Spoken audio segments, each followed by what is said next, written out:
కానీ మనం కలలుగన్న తెలంగాణ వచ్చి 12 ఏళ్ళైనా ఇంకా కూడా మనకు రాలేదు. ఏమేం కలలతో తెలంగాణ తెచ్చుకున్నామో ఆ కలలన్నీ ఇంకా నిజం కాలేదు. మరి తెలంగాణ ఉద్యమ రథం, ఆనాటి ఉద్యమ రథసారథి కేసీఆర్ గారి నేపథ్యంలో తెలంగాణ ఉద్యమ రథం ఎక్కడో దారి తప్పింది. తెలంగాణ ప్రజల ఆర్తిని అది అర్థం చేసుకోలేకపోయింది. డెఫినెట్గా సామాజిక తెలంగాణ రథచక్రం అనేది విరిగి ముక్కలైపోయింది. ఒక కొత్త రాష్ట్రం వచ్చిన తర్వాత ఏ తరహా అయితే పని జరగాలో, ఏ తరహా అయితే పనులు ప్రారంభించుకోవాలో అవి జరగలేదని చెప్పడానికి ఒక ఇంత బాధపడతా ఉన్నాను. ఆనాడు ఏమనుకున్నాం, తెలంగాణ రాష్ట్రం వస్తే మనందరి బానిస సంఖ్యలు పోతాయి అనుకున్నాం. కానీ రైతులకు బేడీలు పడ్డాయి, ఇసుక దందా మీద ప్రేమతోని నేరెళ్ళల దళితులకు దెబ్బలు పడ్డాయి, చావులైనాయి.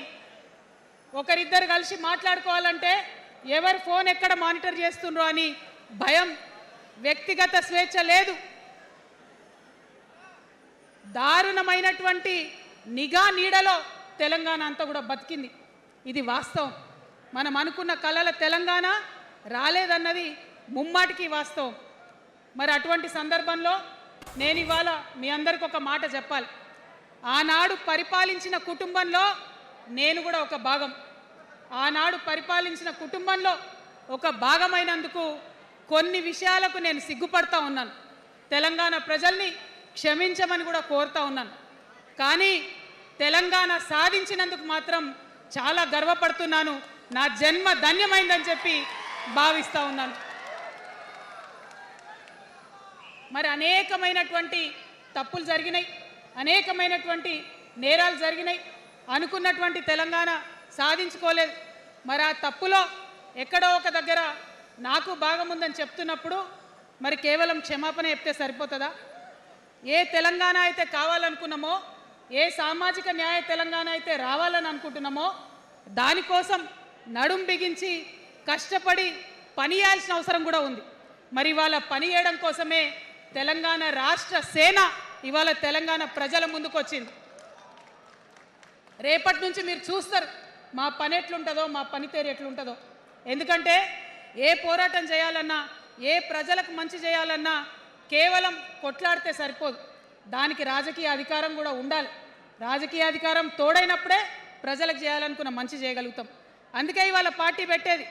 అదర్వైజ్ గత 11 నెలల నుంచి తెలంగాణ జాగృతి చేస్తున్న పోరాటాలు మీరు చూస్తున్నారు. ఎన్ని పోరాటాలు తీసుకున్నాం, ఎన్ని రకాలుగా సక్సెస్ సాధించడం మీరు చూసిండ్రు. కానీ ఉట్టి పోరాటాలు సరిపోవు, ఖచ్చితంగా రాజకీయ అధికారం ఉండాలి.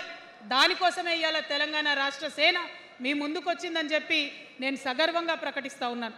మరి ఈ పొలిటికల్ పార్టీ ఏదైతే తెలంగాణ ప్రజల కోసం వచ్చిందో అది టెక్నికల్గా అధికారం తెచ్చుకోవడానికి, ఎన్నికల్లో పాల్గొనడానికి డెఫినెట్గా బాగుంటుంది. కానీ దానికి ఒక ఆత్మ ఉండాలి, దానికి ఒక నేపథ్యం ఉండాలి. ఇవాళ బీఆర్ఎస్తో అదే కదా ప్రాబ్లం. టెక్నికల్గా బాగున్నారు, ఎలక్షన్ పోతున్నారు, సీట్లు గెలుస్తున్నారు, కానీ తెలంగాణ ఆత్మను కోల్పోయింది.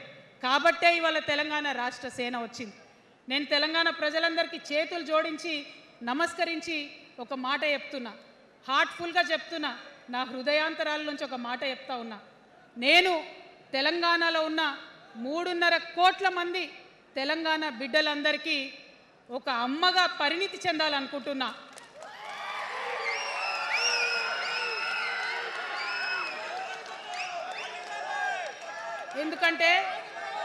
ఎందుకంటే ఒక అమ్మతనంతో పరిపాలన జరిగినప్పుడే బిడ్డలకి ఏదైనా కష్టం వస్తే అమ్మ హృదయం బద్దలవుతుంది. అటువంటి దుఃఖంతో పరిపాలన జరిగినప్పుడే, అటువంటి సంవేదనతో పరిపాలన జరిగినప్పుడే, అటువంటి ఆర్తితో పరిపాలన జరిగినప్పుడే రాష్ట్రం ముందుకు పోతుంది, రాష్ట్రంలో ఉన్న ప్రజల కష్టాలు తీరుతాయి.